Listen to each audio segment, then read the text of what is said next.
pse disa agjerojnë dhe nuk ndryshojnë, ndërsa të tjerët ndryshojnë thellësisht. Miliona njerëz në përgjithë botën, prej gjitha feve agjerojnë, por jo të gjithë dalin me njëjtin rezultat.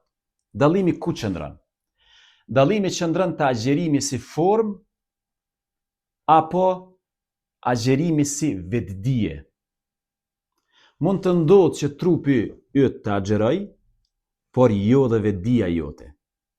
Mund të ndalesh nga ushqimi, por të mbetesh i lidhur pas mendimeve, imazheve për veten dhe identitetit të zakonshëm ditor. Po pra, ti ke realizu formën e adhurimit, atë si që themi gëzhojen. Por mos harro, kuptimi i adhurimit realizohet vetëm atëherë kur ti arrin me hy në thelbin e tij. Si shprehet Rumiu, agjerimi nuk është të ndalosh trupin, por të shohësh çfarë të mban të lidhur, cilat janë gjanat që të bojnë të majnë të varur.